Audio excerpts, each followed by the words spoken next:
मेरी 16 साल की बेटी अंधी थी। एक दिन 70 साल का बूढ़ा मेरे घर आया और कहने लगा, तुम्हारी बेटी की आंखों की रोशनी वापस आ जाएगी, वो देखने लग जाएगी अगर तुम मुझे उसके साथ एक रात गुजारने दो। मैंने सोचा एक रात की तो बात है, बेटी देखने लग जाएगी। फिर मैंने बेटी को एक रात गुजारने के लिए उसके हवाले कर दिया। लेकिन अगली सुबह जैसे ही मैं बेटी को लेने गई तो मेरे होश उड़ गए। ये देखकर, मेरा नाम सना है, मेरी शादी को 4 साल हो गए थे, लेकिन अभी तक मेरे पास कोई औलाद नहीं थी। लेकिन जब मेरी शादी का 5वां साल लगा तो मैं हामला हो गई थी। मेरे लिए ये बहुत बड़ी खुशी थी और मेरी खुशी का कोई ठिकाना नहीं था। औलाद हासिल करने के लिए मैंने बहुत कोशिशें की। मैंने बहुत सारे डॉक्टर से इलाज करवाया था। इस सब में मेरे शोहर ने मेरा हमेशा साथ दिया था। मेरे शोहर बहुत ही अच्छे इंसान थे। उन्होंने हमेशा मेरा ख्याल रखा था। मेरे ससुराल में मेरे ससुराल वाले मुझे औलाद ना होने पर बहुत ताने दिया करते थे।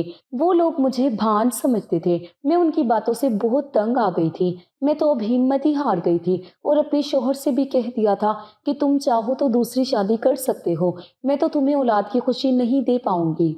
मगर वो मेरी बातों को इग्नोर किया करते थे। वो कहते थे कि अगर खुदा हमें औलाद देगा तो दे देगा, जरूरी नहीं कि मेरी दूसरी शादी करने पर भी मुझे औलाद मिल जाए। अगर उससे भी नहीं हुई तो फिर मैं क्या करूंगा। खुदा ने आखिरकार मेरी सुन ही ली थी। मेरे घर नन्ही सी परी ने जन्म लिया था। मेरे और मेरे शोहर की तो खुशी के ठिकाने ही नहीं थे। मैं सारा सारा दिन अपनी बेटी को गले से लगाए रखती थी। यहाँ तक कि मेरे शोहर बेटी को गोद में लेने के लिए तरस जाते थे। मैं अपनी बेटी को हमेशा महंगे कपड़े पहनाती थी और घर में उसकी ज़रूरत का हर सामान मौजूद था। मेरी बेटी का बचपन बहुत अच्छा गुजरा था और फिर वो चौथे साल में लग गई थी, मगर अभी तक उसने देखना शुरू नहीं किया था। हम उसके सामने कुछ भी करते तो उसे पता ही नहीं चलता था। मैं पिंकी की माँ थी, इसीलिए सारी बातें इग्नोर करती थी। मगर पड़ोस की औरतें बार बार आकर मुझे एहसास दिलाया करती कि तुम्हारी बेटी 4 साल की हो गई है, अभी तक कुछ देख नहीं सकती। क्योंकि मेरी बेटी के साथ जितने भी लोगों के बच्चे मोहल्ले में पैदा हुए थे वो सब के सब अपनी आंखों से साफ साफ देखते थे। मुझे उनकी बातों ने बहुत ज्यादा डरा दिया था। मगर मैं अभी तक किसी के साथ अपना दर्द शेयर नहीं कर पाई थी, क्योंकि मैं ऐसे मोहल्ले में रहती थी जहां पर इंसान के अंदर किसी तरह की कमी होने पर उसका वही नाम पड़ जाता है। ये सोचकर ही पूरा जिस्म कांप जाता था कि लोग मेरी बेटी को अंधी कहा करेंगे। ये बातें सोच सोचकर मेरा दिल घबरा जाता था। मेरे शोहर भी ये बात अच्छे से नोट करते थे। वो मुझसे कहते थे, क्या बात है सना, तुम हमेशा इतनी परेशान सी क्यों लगती हो।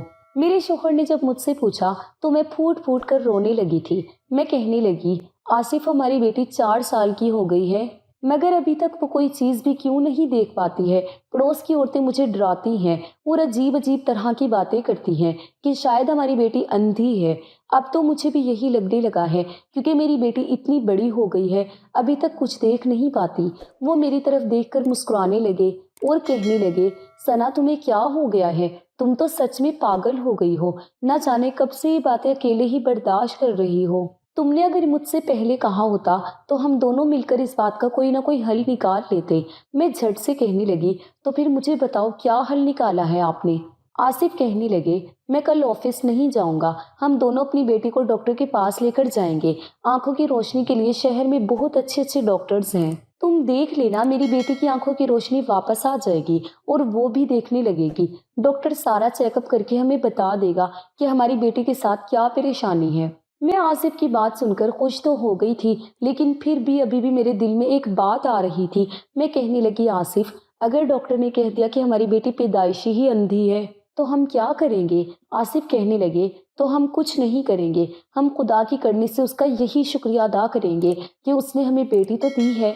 और तुम्हें पता है कि कितने सालों बाद हमें औलाद मिली है, हमारी बेटी के रूप में, जिसके लिए हम तरस रहे थे। अब अगर इसमें कोई कमी है तो ये भी खुदा की कोई मर्जी है। और हाँ, हमें हर हाल में अपनी खुदा की मर्जी को कबूल कर लेना चाहिए। मैं अपने शोहर की बात पर मुत्तफिक थी।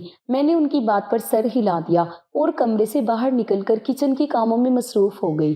किचन में काम करते टाइम पर मैं ये सोच सोच कर परेशान हो रही थी कि कहीं ऐसा ना हो कि मेरी बेटी पैदाइशी ही अंधी हो। सारा दिन मैंने कुछ खाया भी नहीं था। टेंशन की वजह से मुझे कुछ अच्छा नहीं लग रहा था और रात को ढंग से नींद भी नहीं आ पा रही थी। मुझे अपनी बेटी से बहुत प्यार था। मुझे अपनी बेटी की आने वाली ज़िंदगी की हमेशा फ़िक्र रहती थी कि अगर वो ऐसे ही अंधी रही तो आने वाले टाइम में उसकी शादी कैसे होगी, कौन उसे अपनाएगा। और खुदा से गिड़गिड़ा कर दुआ करती रही कि मेरी बेटी अपनी आंखों से देखने लगे और उसके साथ कोई बड़ी परेशानी ना हो। सुबह जब मैं उठी तो मेरे सर में बहुत तेज़ दर्द हो रहा था। रो रो कर मेरी आंखें भी सूज चुकी थी। हॉस्पिटल जाना मुझे ऐसा लग रहा था जैसे मुझे किसी बहुत बड़ी मुसीबत के पास लेकर जाया जा रहा है। सुबह के 11 बज रहे थे। मेरे शौहर ने कहा, मैं शहर के सबसे बड़े डॉक्टर से अपनी बेटी के लिए सारी मालूमात लेकर आया हूँ। तुम जल्दी से तैयार हो जाओ और पिंकी को भी तैयार कर लो, हम डॉक्टर के पास चल रहे हैं। मेरी बेटी बहुत अच्छी थी, उसने कभी भी मुझे तंग नहीं किया था। मैं उससे जैसा कहती वो वैसा ही कर लिया करती थी। भले ही उसे आंखों से दिखाई नहीं देता था, लेकिन वो हर चीज महसूस करके अपने खिलौनों के साथ खेलती रहती। वो मोहल्ले के बाकी बच्चों की तरह जिद भी नहीं किया करती थी। मैंने अपनी बेटी को प्यारी सी फ्रॉक पहना दी जिसको पहनकर वो बहुत प्यारी लग रही थी, और मैं भी तैयार हो गई। उसके बाद हम डॉक्टर के पास चले गए। डॉक्टर ने मेरी बेटी की आंखों का पूरा चेकअप कर लिया था। चेकअप करने के बाद वो कहने लगा, आपकी बेटी के साथ कोई परेशानी नहीं है। जैसे जैसे आपकी बेटी की उम्र बढ़ती चली जाएगी वैसे वैसे इसकी आंखों की रोशनी भी आ जाएगी। कुछ बच्चों की आईसाइट कमजोर होती है, इसी वजह से वो थोड़ा देर से देख पाते हैं। आप फिक्र मत कीजिए, आपकी बेटी की आंखों की रोशनी वापस आ जाएगी। बस आपको अपनी बेटी का ख्याल रखना होगा। मैं अभी के लिए थोड़ी दवाइयाँ दे रहा हूँ, आपकी बेटी की आंखों की रोशनी आहिस्ता आहिस्ता साफ होने लगेगी। इसके अलावा हमारे पास काफ़ी सारी सहूलियात भी मौजूद हैं। आप चाहें तो अपनी बेटी को हमारे आई सेंटर भेजकर इसकी ट्रेनिंग करवा सकते हैं। आप हर हफ्ते अपनी बेटी को हमारे क्लिनिक पर ले आइएगा, आपकी बेटी आहिस्ता आहिस्ता देखने लगेगी। डॉक्टर की बात सुनकर मुझे ऐसा लगा था जैसे किसी ने मेरे कंधों से बहुत भारी बोझ उतार दिया हो। मैं बहुत खुश हो गई थी और मुझे उम्मीद की किरण नजर आने लगी थी। इसलिए अपने शोहर से कहने लगी कि आप हमें शॉपिंग मॉल लेते चलिए, मुझे पिंकी के लिए अच्छे अच्छे कपड़े खरीदने हैं। उसने अपने लिए थोड़े से खिलौने भी लिए थे। उसने खिलौनों पर खुद अपनी मर्जी से हाथ रखा था और उन्हें पसंद किया था। जब से पिंकी पैदा हुई थी मैंने खुद पर ध्यान देना ही बंद कर दिया था। मुझे ना तो पहनने का होश था और ना ही ओढ़ने का। मैं खुद पर बहुत कम ध्यान दिया करती थी। बस मुझे हमेशा अपने शोहर और बेटी की ही खुशियों की फिक्र लगी रहती थी। फिलहाल अब तो मैं खुश रहने लगी थी क्योंकि डॉक्टर ने मेरी टेंशन थोड़ी कम कर दी थी। इसी तरह से वक्त गुजरता चला गया। हमने उस डॉक्टर पर बहुत पैसा खर्च किया। जिस तरह से चेकअप करने को वो कहता हम हमेशा वैसा ही कर लिया करते थे, यही सोचकर कि शायद हमारी बेटी देख सके। लेकिन आहिस्ता आहिस्ता मेरी बेटी अब 7 साल की हो चुकी थी और उसने अभी तक कुछ भी देखना शुरू नहीं किया था।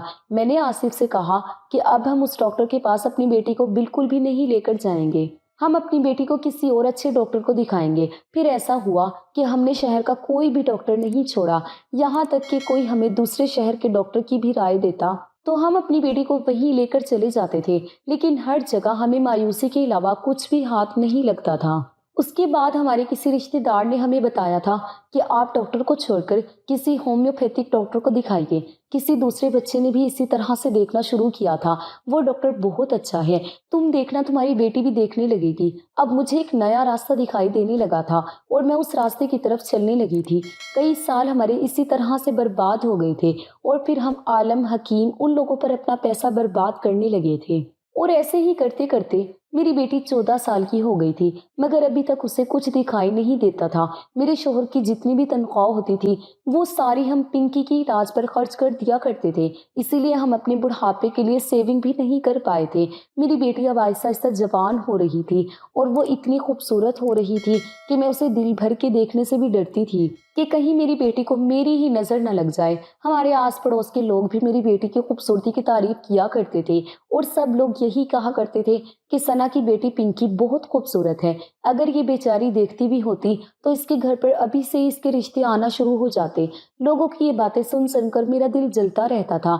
मेरी उम्र इतनी नहीं थी, लेकिन ज़्यादा टेंशन की वजह से मेरे चेहरे पर झुर्रियाँ आने लगी थी और मैं बूढ़ी लगने लगी थी। एक दिन हमारे साथ एक बड़ा अजीब हादसा हुआ। एक दिन हम अपनी बेटी को लेकर एक 70 साला बूढ़े शख्स के पास गए थे। कई लोगों से सुना था कि उसके पास काफी इल्म है और वो हर एक बीमारी का इलाज और हर मसले का हल बताता है और वो हल हो जाता है। उन्होंने मेरी बेटी को कुछ खाने के लिए दिया और कहने लगे कि कुछ दिनों बाद ही तुम्हारी बेटी देखने लगेगी। हमने उनकी फीस दी और वापस आने के लिए खड़े हो गए थे और बाहर निकले तो एक अजीब सा हादसा हो गया था। हमारे सामने ही एक 18 साल का लड़का अपनी साइकिल पर जा रहा था। एक तेज रफ्तार कार उसे टक्कर मारकर आगे बढ़ गई। वो जवान लड़का जमीन पर गिर गया था और उसके सर से बुरी तरह से खून बह रहा था। आसिफ भागकर उस लड़के के पास गए। उन्होंने आसपास खड़े कई लोगों को मदद के लिए बुलाया, लेकिन उसकी मदद करने के लिए कोई भी आगे नहीं बढ़ रहा था।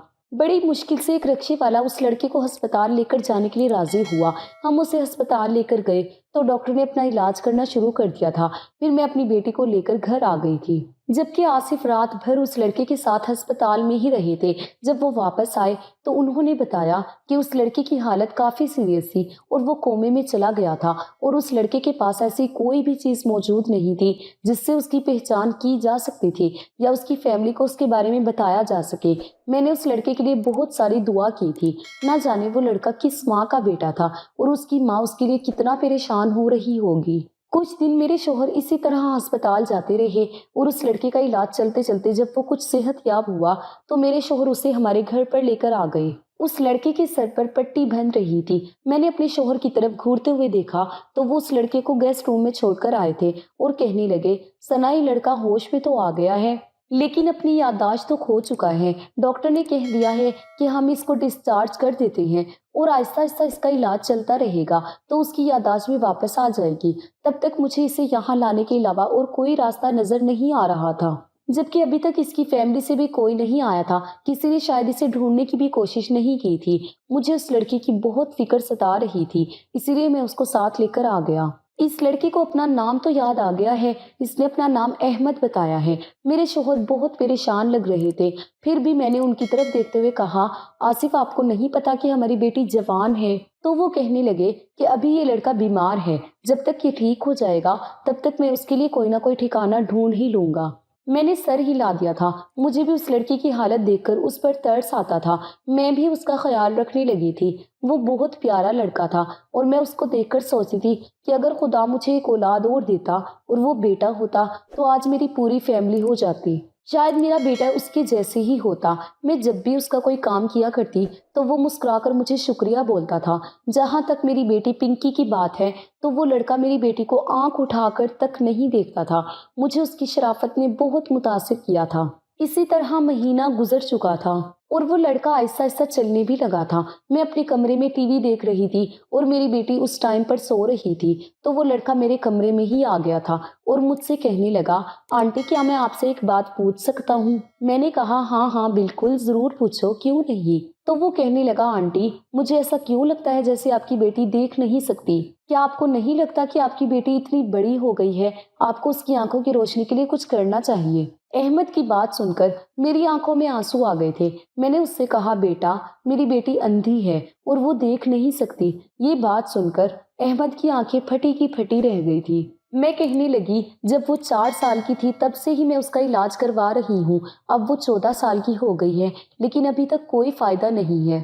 उसने सर हिला दिया और कहने लगा, आंटी जब इलाज से कोई फायदा नहीं हुआ तो आपने अपनी बेटी का इलाज अभी तक बंद क्यों नहीं करवा दिया? अगर आप उसे खुदा की मर्जी समझकर कबूल कर लेती तो शायद आपको अभी तक सुकून मिल जाता। मुझे अहमद की ये बातें सुनकर बहुत गुस्सा आने लगा था और मैं चिल्लाकर उसे कहने लगी, तुम्हारी हिम्मत कैसे हुई ऐसा कहने की? पिंकी मेरी इकलौती बेटी है। मैं तो मरते दम तक अपनी बेटी का इलाज करवाती रहूंगी जब तक वो ठीक नहीं हो जाती। वो तो फिर भी मेरी बेटी है, लेकिन हम तो तुम जैसे अनजान का भी इलाज करवा रहे हैं। और बस इतना ही नहीं, तुम्हें अपने घर में रहने के लिए भी जगह दी है और तुम्हारे साथ बिल्कुल अपनों जैसा ही सलूक करते हैं। तुम्हें तो शायद याद नहीं, क्योंकि हमने देखा है तुम्हें एक तेज रफ्तार से आई हुई कार हमारी आंखों के सामने टक्कर मार कर गई थी और कोई भी तुम्हें बचाने के लिए आगे नहीं आ रहा था और तुम्हारे बचने के भी चांसेस नहीं थे। मेरे शौहर ने तुम्हारी मदद की तो क्या हम तुम्हें वहां पर मरा हुआ छोड़कर वापस चले जाते? اور اب تمہاری یادداشت جا چکی ہے اور ہمیں نہیں پتا کہ تمہارا علاج کب تک چلے گا، تو کیا تمہارا علاج یہ سوچ کر بند کر دیں کہ اس میں بھی خدا کی مرضی ہے اور تمہیں اپنے گھر سے نکال دیں؟ میری جوان بیٹی کے گھر میں موجود ہوتے ہوئے بھی ہم نے تمہیں اپنے گھر میں رہنے کے لیے جگہ دی۔ احمد کی بات تو سیدھا میرے دل پر جا کر لگی تھی، کیونکہ جو بات احمد نے مجھ سے کہی تھی ایسی بات آج تک مجھے کسی نے نہیں کہی تھی۔ اور پھر وہ انجان لڑکا جسے اس بات کا بالکل اندازہ ہی نہیں تھا کہ میں کس طرح سے اپنی بیٹی کو دیکھ دیکھ کر تکلیف میں رہتی ہوں اور کس طرح سے حالات کا سامنا کرتی ہوں، وہ مجھے ایسی رائے کیسے دے سکتا تھا؟ میں اتنے غصے میں ہو گئی تھی کہ بنا کچھ سوچے سمجھے ہی بولتی چلی جا رہی تھی۔ احمد کے تو چہرے کا رنگ ہی اڑ گیا تھا۔ وہ کہنے لگا، آنٹی میرا مقصد آپ کا دل دکھانا نہیں تھا، اگر آپ کو میری بات بری لگی ہے تو میں آپ سے معافی مانگتا ہوں، میں پہلے سے کافی ٹھیک ہو چکا ہوں اور جہاں تک میری یادداشت کی بات ہے وہ بھی آہستہ آہستہ واپس آ ہی جائے گی، لیکن تب تک میں آپ لوگوں پر بوجھ بن کر نہیں رہنا چاہتا، مجھے یہاں سے جانا ہی ہوگا۔ مجھے پتا ہے کہ آپ لوگ ایک عزت دار اور شریف محلے میں رہتے ہیں اور آپ کی جوان بیٹی بھی ہے، لوگوں کو الزام لگاتے ہوئے زیادہ دیر نہیں لگتی، اس لیے میں یہاں سے جا رہا ہوں۔ میں انکل کے سامنے تو یہاں سے نہیں جا سکتا ورنہ وہ مجھے روک لیں گے اور جانے نہیں دیں گے، آپ ان کو میری طرف سے بول دینا۔ زندگی رہی تو آپ لوگوں سے میری پھر ملاقات ہوگی اور آپ لوگوں کے ساتھ رہ کر مجھے بہت اچھا لگا۔ اتنا کہہ کر احمد میرے پاس سے اٹھ کر چلا گیا تھا۔ میں ابھی تک غصے میں ہی بیٹھی ہوئی تھی کہ احمد نے آخر مجھ سے ایسا کیوں کہا کہ مجھے اپنی بیٹی کی مجبوری خدا کی مرضی سمجھ کر قبول کر لینی چاہیے۔ اس نے مجھے دلاسا کیوں نہیں دیا اور یہ کیوں نہیں کہا کہ آنٹی آپ کی بیٹی ایک نہ ایک دن ٹھیک ہو جائے گی، اور آپ جیسی ماں پر جس نے بھی ابھی تک ہمت نہیں ہاری، آپ ایسی ماں ہو جس نے اپنی بھی پرواہ نہیں کی اور اپنی بیٹی کے علاج میں کسی طرح کی کوئی کمی نہیں کی۔ میں یہ ساری باتیں سوچتی چلی جا رہی تھی اور روتی چلی جا رہی تھی۔ میری بیٹی تھوڑی دیر کے بعد سو کر اٹھ گئی تھی اور وہ کچھ پریشان سے لگ رہی تھی۔ میں نے پوچھا کیا ہوا ہے تو وہ کہنے لگی، ماں ایسا لگ رہا ہے احمد بھیا گھر میں موجود نہیں ہیں۔ ماں آخر احمد بھیا کہاں پر چلے گئے؟ اور اگر وہ گھر میں ہی ہیں تو پھر مجھ سے بات کیوں نہیں کرتے؟ میں نے پنکی سے کہا، بیٹا تم آرام کرو، وہ یہی کہیں ہوگا۔ میں نے اس کی بات کو اگنور کیا اور اپنے کام میں لگ گئی۔ میری بیٹی پھر مجھ سے بار بار احمد کے بارے میں پوچھنے لگی تو میں نے اس سے کہہ دیا، بیٹا وہ ٹھیک ہو گیا تھا اس لیے اپنے گھر واپس چلا گیا، اب وہ ہمارے گھر کبھی نہیں آئے گا۔ میں نے محسوس کیا تھا کہ میری بیٹی ایک دم سے ہی اداس ہو گئی تھی، اس کی آنکھوں میں آنسو آنے لگے تھے اور وہ مجھ سے کہنے لگی، ماں احمد بھیا کو اس طرح سے ہمارے گھر سے نہیں جانا چاہیے تھا اور وہ مجھ سے مل کر بھی نہیں گئے۔ میری بیٹی کو اس کے ساتھ لگاؤ ہو گیا تھا کیونکہ وہ میری بیٹی کے ساتھ باتیں کرتا تھا۔ یہ بات کہہ کر میری بیٹی اپنے کمرے میں چلی گئی تھی۔ اس کے جانے کے بعد جیسے میں کچھ ہوش میں آنے لگی تھی، مجھے اپنے کیے پر پچھتاوا ہونے لگا تھا۔ نہ جانے میں نے اس لڑکے کے ساتھ اتنا برا کیسے کر دیا تھا کہ وہ میرا گھر ہی چھوڑ کر چلا گیا تھا۔ اب اگر اس بارے میں شوہر کو پتہ چل جاتا تو وہ مجھ سے بہت ناراض ہوتے اور احمد کے جانے سے میری بیٹی بھی اداس ہو گئی تھی۔ میں بہت زیادہ پریشان ہو چکی تھی۔ شام کو میرے شوہر جب آفس سے گھر پر آئے تو انہوں نے گھر آتے ہی سب سے پہلے احمد کے بارے میں ہی پوچھنا شروع کیا تھا۔ میں گھبرا گئی تھی اور کہنے لگی، احمد کی یادداشت واپس آ گئی تھی اس لیے وہ اپنی فیملی کے پاس واپس چلا گیا۔ میرے شوہر کی آنکھوں میں شکوہ صاف نظر آ رہا تھا۔ وہ کہنے لگے، ثنا مجھے احمد سے ایسی امید نہیں تھی، کہیں تم نے تو اسے کچھ نہیں کہہ دیا؟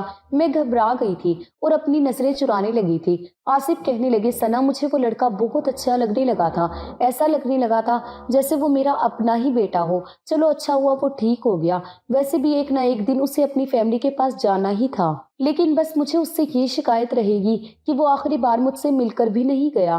خدا کرے وہ جہاں ہو خوش رہے۔ میں اپنے شوہر کے پاس سے اٹھ کر کچن میں آ گئی تھی۔ کچھ دن اسی طرح سے گزر گئے تھے۔ آصف نے مجھ سے اس کے بعد احمد کے بارے میں کوئی بات ہی نہیں کی تھی کیونکہ ان کی ایک بہت اچھی عادت یہ تھی کہ وہ مجھے زیادہ شرمندہ نہیں کیا کرتے تھے، ہمیشہ میری غلطیوں کو معاف کر دیا کرتے تھے اور اگنور کرنے کی کوشش کرتے تھے، لیکن میں احمد کے لیے اندر ہی اندر سے بہت ٹینشن میں آ گئی تھی۔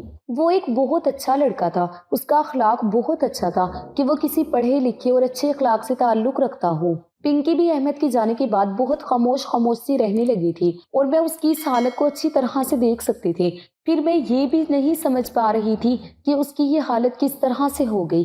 اب گھر میں بہت زیادہ اداسی کا ماحول چھا گیا تھا۔ ایک دن ہمارے گھر پر میرے شوہر کی چھوٹی بہن آئی تھی اس کی شادی بنجور میں ہوئی تھی۔ وہ 2 دن کے لیے ہمارے گھر پر آئی ہوئی تھی۔ آج اس کے جانے کا دن تھا۔ شام کے 4 بجے تک وہ اپنے گھر جانے والی تھی۔ اس نے مجھے بتایا کہ بھابھی آپ کو پتا ہے ہمارے بنجور میں رہنے والے ہی ایک تانترک بابا یہاں پر آپ کے شہر میں آئے ہوئے ہیں اور وہ یہاں پر کچھ لوگوں کی پریشانیاں حل کرنے کے لیے آتے ہیں۔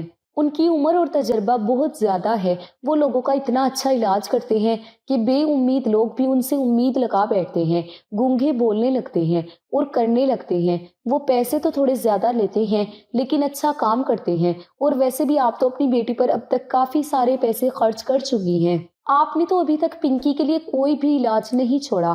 مجھے امید ہے کہ تانترک بابا کے علاج سے ہماری پنکی بھی دیکھنے لگے گی۔ میں اپنی نند کی بات سن کر بہت خوش ہو گئی تھی اور مجھے امید کی ایک کرن نظر آنے لگی تھی۔ ایسا لگ رہا تھا جیسے کئی دنوں کے اندھیرے کے بعد تھوڑی روشنی نظر آنے لگی ہے۔ میں کہنے لگی، کرن کیا وہ تانترک بابا اتنا اچھا ہے کہ میری بیٹی ٹھیک ہو جائے گی اور وہ اپنی آنکھوں سے دیکھنے لگے گی؟ تو وہ کہنے لگی، بھابھی اس تانترک بابا کے تو ہمارے بنجول میں بہت چرچے ہیں اور وہ یہاں پر صرف 1 مہینے کے لیے ہی آیا ہے۔ اس سے پہلے کہ وہ یہاں سے چلا جائے آپ اس کا فائدہ اٹھا لو اور ضرور ہماری پنکی ایسے ٹھیک ہو جائے گی۔ آپ کو پتا ہے میری دیورانی کے پاس اولاد نہیں ہوئی تھی۔ شادی کے پورے 9 سال بعد جب اس کا علاج بابا نے کروایا اس کے بعد اس نے ایک بیٹی کو جنم دیا۔ اپنی نند سے یہ بات سن کر مجھے امید جاگتی ہوئی نظر آ رہی تھی۔ میں نے کرن سے اس بابا کے بارے میں ساری معلومات لے لی تھی۔ شام کے 4 بجے تک میری نند اپنے شوہر کے ساتھ اپنے سسرال بنجور چلی گئی تھی اور اس کے بعد میرے شوہر آفس سے جب گھر پر آئے تو میں نے ان کو اپنی نند کرن کے بتائے ہوئے بابا کے بارے میں بتایا۔ میں نے اپنے شوہر کو بتایا، آصف آج کرن بتا رہی تھی کہ بنجور سے ہمارے شہر میں ایک بابا آیا ہوا ہے، ان کے علاج سے ہر کوئی ٹھیک ہو جاتا ہے۔ میں چاہتی ہوں کہ آپ میرے ساتھ چلو، ہم اپنی بیٹی کو بھی اس بابا کے پاس لے کر جائیں گے۔ مجھے اس بابا سے بہت امید لگ رہی تھی مگر بابا کو لے کر آصف کا ریئیکشن کچھ عجیب سا لگ رہا تھا۔ انہیں یہ سب کچھ اچھا نہیں لگا تھا۔ میں کہنے لگی، آصف تم پیسوں کی پرواہ مت کرو، میں اپنا زیور بیچ دوں گی لیکن اپنی بیٹی کا علاج کروا کر ہی رہوں گی۔ آصف کہنے لگے، ثنا کیا آج تک میں نے کبھی پیسوں کی پرواہ کی ہے؟ میں تو یہ سوچ کر پریشان ہو رہا ہوں کہ ہم نے اپنی بیٹی کو آج تک کتنی دوائیاں کھلائی ہیں، کتنی کوششیں کی ہیں لیکن آج تک کسی چیز کا بھی کوئی اثر نہیں ہوا۔ یہ نہ ہو کہ آنے والے ٹائم میں ہماری بیٹی پر کوئی پریشانی کھڑی ہو جائے۔ تو مجھے آصف کی باتوں میں احمد کا چہرہ نظر آنے لگا تھا۔ وہ بالکل اسی کے جیسے ہی باتیں کر رہے تھے۔ میں غصے میں اٹھ کر کھڑی ہو گئی تھی اور میں نے آصف سے کہا، مجھے نہیں پتا، کچھ بھی کر کے آپ کل آفس سے جلدی آ جائیں اور مجھے اس تانترک بابا کے پاس لے کر جائیں گے۔ بس فیصلہ ہو گیا ہے، جیسے میں نے کہا ہے ویسا ہی ہونا چاہیے۔ مجھے اچھی طرح سے پتا تھا کہ آصف کبھی بھی میری بات کو نہیں ٹالتے ہیں۔ وہ ہمیشہ میری امید پر کھڑے تھے۔ اگلے دن وہ آفس سے جلدی ہی چھٹی لے کر آ گئے تھے۔ ہم شام کے 4 بجے کے ٹائم پر اپنی بیٹی کو تانترک بابا کے پاس لے کر چلے گئے تھے۔ حیرت کی بات تو یہ تھی کہ آج پنکی بھی ہمارے ساتھ چلنے کے لیے منع کر رہی تھی۔ کہہ رہی تھی، ماں میں اپنا علاج کرواتے کرواتے تھک گئی ہوں، اب مجھے کہیں نہیں جانا، جو کمی میرے اندر ہے میں نے اس کو ایکسیپٹ کر لیا ہے، اب آپ مجھے میرے حال پر چھوڑ دو۔ اپنی بیٹی کی یہ بات سن کر میری آنکھوں میں آنسو تھے۔ میں اپنی بیٹی کو لے جانے کے لیے اس کے آگے ہاتھ جوڑ کر کھڑی ہو گئی اور کہنے لگی، بیٹی آج مجھے ایک آخری موقع دے دو، اس کے بعد میں تمہیں کہیں بھی جانے کے لیے نہیں کہوں گی۔ وہ میری بات مان گئی تھی اور ہم تانترک بابا کی دکان تک چلے گئے تھے۔ وہاں پر تو بہت زیادہ بھیڑ لگی ہوئی تھی، ایسا لگ رہا تھا جیسے ہمارا نمبر تو بہت ٹائم بعد آنے والا ہے۔ میں نے اپنے شوہر کی طرف دیکھا اور کہنے لگی، دیکھا آپ نے یہاں پر کتنی بھیڑ ہے، یہ سارے لوگ یہاں پر اپنا ٹائم ضائع تو نہیں کرنے آئے، ان لوگوں کو فائدہ ہوتا ہے تبھی تو یہاں پر آئے ہیں۔ میرے شوہر بھی غور سے بھیڑ کو دیکھ رہے تھے اور انہوں نے سر ہلا دیا تھا۔ ہمارا نمبر آنے میں ابھی بہت دیر تھی کیونکہ بہت لمبی لمبی لائن لگی ہوئی تھی۔ 7 بج چکے تھے تب کہیں جا کر ہمارا نمبر آیا تھا۔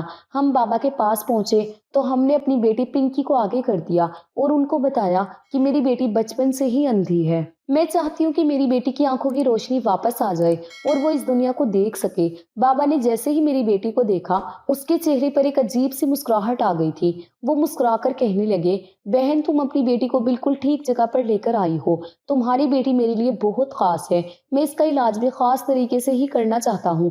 تم نے دیکھا ہے سارے لوگوں کا علاج میں نے انہیں یہی بلا کر ہی کیا، لیکن تمہاری بیٹی کا علاج میں تمہارے گھر پر آ کر کرنا چاہتا ہوں۔ مجھے اپنا ایڈریس بتا دو ताकि मैं इस लड़की का इलाज कर सकूं। मेरे शौहर ने एक पर्ची पर उनको हमारे घर का एड्रेस लिखकर दे दिया। बाबा मेरी तरफ देखकर कहने लगे, देखना बहन, तुम्हारी बेटी की आंखों की रोशनी जल्द ही वापस आ जाएगी। उसके बाद तुम्हें सबको मेरे बारे में बताना है ताकि ज्यादा से ज्यादा लोग मेरे पास आ सके और सेहतमंद हो सके। तुम कल को अपने घर के दरवाजे खुले रखना, मैं तुम्हारे घर पर पहुंच जाऊंगा। मैं बड़ी खुशी खुशी वहां से वापस आ गई थी, लेकिन मेरे शोहर वो कुछ उदास से नजर आ रहे थे। मुझसे कहने लगे, सना मुझे ये बाबा कुछ ठीक नहीं लग रहा, मुझे तो वो शक्ल से ही ढोंगी लगता है। मैंने उनको डांट दिया और कहने लगी, आसिफ आप भी हद करते हैं। आखिर आपने उनकी ऐसी कौन सी हरकत देख ली जो आपको वो अभी से ही ढोंगी नजर आने लगे? आप तो पहले से ही उन पर यकीन नहीं कर रहे थे। अब अगर ऐसा ही रहा तो हमारी बेटी का इलाज कैसे होगा? आसिफ ने कहा, चलो ठीक है, तुम्हारा जैसा दिल चाहे वैसा करो। मैंने आसिफ को सख्ती से मना कर दिया था कि आप आस पड़ोस में भी किसी को इस बारे में नहीं बताएंगे कि हमारे घर पर तांत्रिक बाबा आने वाले हैं और हमारी बेटी का घर आकर इलाज करेंगे। इस तरह से अगर लोगों को पता चलेगा तो फिर लोग हमारे घर आ जाएंगे और मेरी बेटी का इलाज ठीक तरह से नहीं हो पाएगा। आसिफ मेरी बात को अच्छी तरह से समझ गए थे और मैं बहुत ज्यादा खुश थी कि चलो मेरी बेटी अब बिल्कुल ठीक होने वाली है। मैंने अपनी बेटी से कहा, तुम बिल्कुल ठीक हो जाओगी तो हम दोनों माँ बेटी बाहर घूमने जाया करेंगे और मैं तुम्हें खूब सारी शॉपिंग करवाऊंगी, मूवी दिखाऊंगी और पार्क में भी घुमाने लेकर जाया करूंगी। वो मेरी बात सुनकर हंसने लगी और कहने लगी, माँ मैं भी सब कुछ देखना चाहती हूँ, आखिर ये दुनिया कैसी है। मैंने अपनी बेटी को तसल्ली दी और कहा कि तुम बिल्कुल ठीक हो जाओगी। मेरी बेटी भी यही चाहती थी कि वो ठीक हो और अपनी आंखों से सब कुछ देख सके। फिलहाल मैंने अपने शौहर से कह दिया था कि वो नाश्ते का सामान लेकर आ जाएं और मार्केट से खाना भी एक दो वैरायटी का लेकर आ जाएं। मैं चाहती हूँ कि बाबा हमारे घर से ही खाना खाकर जाएं और नाश्ता भी करें। आसिफ सामान लेकर आ गए थे तो अब हमें सिर्फ बाबा के आने का इंतजार था। मैंने अपने घर के दरवाजे खुले ही छोड़ दिए थे। ठीक शाम के 6 बजे बाबा और उनके साथ एक आदमी आया था, शायद उनका ही चेला था। मैं बाबा जी को गेस्ट रूम में लेकर गई थी। मैंने बाबा जी से कहा, बाबा जी आप पहले खाना खा लें, उसके बाद चाय नाश्ता कर लेंगे। वो मुस्कुराने लगे और कहने लगे, नहीं पहले मैं आपकी बेटी का इलाज शुरू करूंगा, उसके बाद सब लोग मिलकर खाना खाएंगे। तुम्हारा शोहर कहाँ है? उसे भी उसी कमरे में बुला लो। मैं आसिफ को भी कमरे में लेकर आ गई थी। उन्होंने पिंकी को अपने सामने बिठा लिया था, फिर अपने थैले से 2 कागज की पुड़ियां निकाली और फिर मुझसे कहने लगे, जाओ 2 गिलास सादा पानी लेकर आओ। मैं जल्दी से 2 गिलास पानी लेकर आ गई। बाबा ने वो पुड़ियां दोनों गिलास में डाल दी थी और फिर कहने लगे, ये पानी अब तुम दोनों मियाँ बीवी पी लो। पानी पीकर तुम दोनों को अपनी बेटी की आंखों पर फूंक मार देनी है। मैंने तो वो पानी एक ही बारी में पी लिया था, लेकिन मेरे शौहर को तो एक घूंट पीते ही चक्कर आ गया था। वो कहने लगे, इसका जायका बहुत खराब है। बाबा कहने लगे, ये क्या बात हुई? मैं तुम लोगों की बेटी का इलाज करने यहाँ पर आया हूँ और तुम इसको पीने में नखरे दिखा रहे हो। बहुत से लोग तो ये पानी क्या ना जाने क्या क्या पी जाते हैं अपने बच्चों की खुशी के लिए। मैंने आसिफ को आंखें दिखाई और कहने लगी, जल्दी से पी लो। वो बेचारे मजबूर हो गए और गिलास को मुंह से लगाकर सारा पानी पी गए। थोड़ी देर ही गुजरी थी कि मेरा सर अचानक भारी होने लगा और मुझे चक्कर आने लगे और मैंने पलटकर अपने शोहर की तरफ देखा। उनको भी चक्कर आ रहे थे, उनका भी सर भारी होने लगा था, लेकिन वो बाबा हमें देखकर हंस रहा था। बाबा ने मेरी बेटी का हाथ दबोच लिया था और उसको पकड़कर खड़ा हो गया था, उसे अपनी तरफ खींचने की कोशिश कर रहा था और मेरी बेटी मम्मी पापा बचाओ कहकर जोर जोर से चिल्ला रही थी। वो अपना हाथ छुड़ाने की कोशिश कर रही थी, उससे भागने की भी कोशिश की, मगर बाबा के चेले ने उसका हाथ पकड़ लिया। बंद होती हुई आंखों से मुझे तांत्रिक बाबा में एक हैवान नजर आ रहा था और फिर मैं पूरी तरह से बेहोश हो चुकी थी और मेरी आंखों के सामने अंधेरा छा गया था। मगर मुझे ये एहसास हो रहा था कि मेरी बेटी बहुत बड़ी मुसीबत में है। मेरे कानों में लगातार मेरी बेटी के चीखने की आवाजें आ रही थी, लेकिन मैं कुछ भी नहीं कर पा रही थी। ना जाने कितने टाइम तक मैं और मेरे शौहर बेहोश रहे। जब मुझे होश आया तो मैं घबरा कर उठ बैठी और चिल्ला चिल्ला कर अपनी बेटी को आवाज लगाने लगी। मेरी बेटी कांपते हाथों से महसूस करती हुई चलकर मेरे करीब आई तो मैंने उसको गले से लगा लिया। उसकी हालत बहुत खराब हो रही थी। बेटी की हालत देखकर तो मेरा बदन बुरी तरह से कांप रहा था।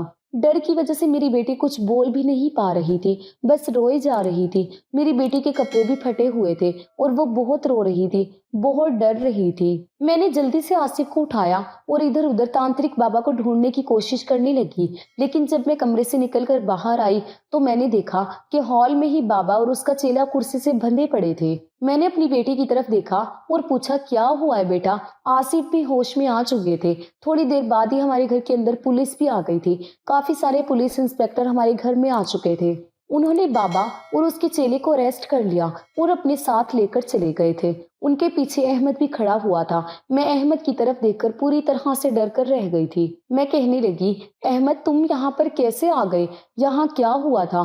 وہ کہنے لگا آنٹی جب میں کل آپ کے گھر آیا تھا تب آپ لوگ کہیں جا رہے تھے۔ میں نے اپنی بائک سے آپ کا پیچھا کرنے کی کوشش کی اور میں آپ کا پیچھا کرتے کرتے اس تانترک بابا کی دکان تک چلا گیا تھا۔ میں وہاں پر باہر کھڑا ہوا آپ لوگوں کا انتظار کر رہا تھا۔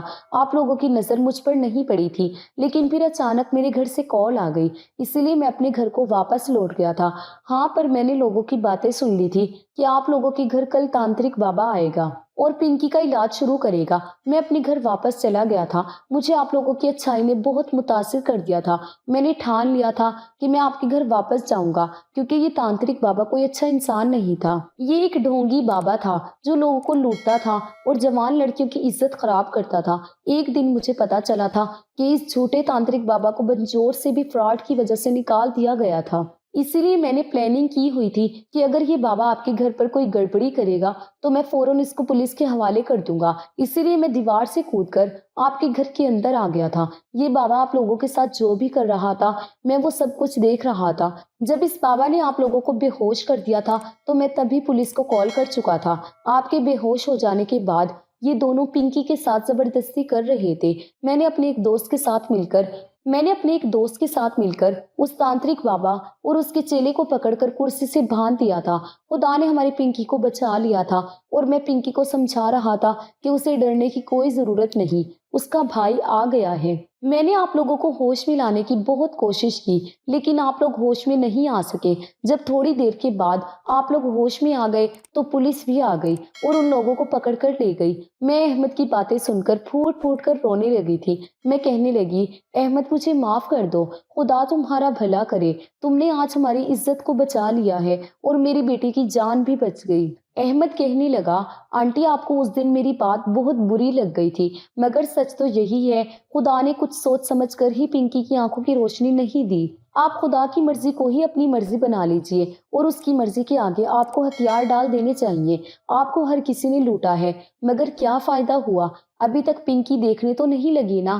میں روتے ہوئے احمد سے کہنے لگی تمہاری جیسی بات آج تک مجھے کسی نے نہیں کہی تھی، بس لوگ مجھے ڈاکٹر بابا یا وید کا ہی بتا دیا کرتے تھے اور میں لوگوں کی باتوں میں آتی رہتی تھی، جو جیسا کہتا ویسا ہی کر لیا کرتی تھی، کیونکہ بیٹا میں ایک ماں ہوں اور ایک ماں اپنی اولاد کی خوشی کے لیے سب کچھ کر سکتی ہے۔ لیکن کسی نے مجھے یہ نہیں بتایا تھا کہ خدا کی مرضی میں ہی ہمیں بھی راضی ہونا چاہیے۔ تو مجھے معاف کر دو۔ میں نے احمد کے سامنے ہاتھ جوڑ دیے تھے۔ اس نے جلدی سے میرے ہاتھ پکڑ لیے اور کہنے لگا نہیں نہیں آنٹی آپ ایسا مت کریں، آپ تو میری ماں ہیں۔ میں نے خدا سے بھی معافی مانگ لی تھی۔ میرے شوہر بھی احمد سے مل کر بہت خوش ہو گئے تھے۔ پھر احمد نے اپنے بارے میں بتایا کہ کس طرح سے اس کی یادداشت واپس آ گئی تھی۔ اس نے بتایا کہ جب وہ ہمارے گھر سے چلا گیا تھا تو اس کو راستے میں اس کے دادا اور والد مل گئے تھے، جو کہ اس کی ہی تلاش کر رہے تھے۔ انہیں لگا تھا کہ ان کا بیٹا مر چکا ہے، لیکن وہ اپنے بیٹے کو زندہ اور صحیح سلامت دیکھ کر بہت خوش ہوئے اور احمد کو اپنے ساتھ اپنے گھر لے گئے تھے۔ جب وہ لوگ احمد کو اپنے گھر لے کر گئے تو وہاں پر رہتے رہتے آہستہ آہستہ احمد سب کو پہچاننے لگا تھا اور آہستہ آہستہ اس کی یادداشت بھی واپس آ گئی تھی۔ اب وہ بالکل نارمل ہو گیا ہے، لیکن یادداشت واپس آنے پر وہ ہمیں نہیں بھولا تھا۔ ہم اسے اسی طرح سے یاد تھے جس طرح سے ہم نے اس کی جان بچائی تھی اور اسے اپنے گھر میں جگہ دی تھی۔ احمد نے ہمیں اپنی فیملی سے بھی ملوایا تھا۔ اس کی فیملی کافی اچھی اور پڑھی لکھی فیملی تھی، وہ بہت امیر لوگ تھے۔ احمد نے میری بیٹی کو اپنی بہن بنا لیا تھا اور میرے شوہر تو احمد کو اپنا بیٹا ہی مانتے تھے۔ میری زندگی میں شاید ابھی تک ایک بیٹے کی کمی تھی جو کہ احمد کے آ جانے سے پوری ہو گئی تھی۔ ہم لوگ ایک دوسرے کے ساتھ بہت اچھے طریقے سے رہتے ہیں۔ میری بیٹی بھی احمد کے ساتھ ہمیشہ بہن کی طرح رہتی ہے۔ اب دیکھتے ہی دیکھتے میری بیٹی 19 سال کی ہو گئی۔ احمد کی چاچی کو ہماری بیٹی پنکی بہت پسند آئی تھی، اسی لیے انہوں نے اپنے بیٹے کا رشتہ میری بیٹی کے لیے بھیج دیا تھا۔ اور سب سے اچھی بات تو یہ ہے کہ جس لڑکے کے لیے میری بیٹی کا رشتہ آیا تھا وہ لڑکا بول نہیں سکتا تھا، دونوں میں ہی ایک نہ ایک کمی تھی، اسی لیے وہ دونوں ایک دوسرے کی قدر کرنے لگے تھے۔ میں نے اپنی بیٹی کی شادی احمد کے چاچا کے بیٹے کے ساتھ کر دی تھی۔ میری بیٹی اپنے سسرال میں بہت خوش تھی کیونکہ وہاں پر اس کا خیال رکھنے والے بہت سارے لوگ ہیں۔ شاید میری بیٹی کی نصیب میں ایسا ہی لکھا تھا، اس لڑکے میں بھی ایک کمی تھی اور میری بیٹی میں بھی ایک کمی تھی، جس وجہ سے ان دونوں کا نصیب ایک ساتھ جڑا ہوا تھا اور اسی لیے وہ دونوں کبھی ایک دوسرے کو کسی بات پر بھی کم نہیں سمجھ سکتے تھے، کیونکہ دونوں ہی کسی نہ کسی بات کا شکار تھے۔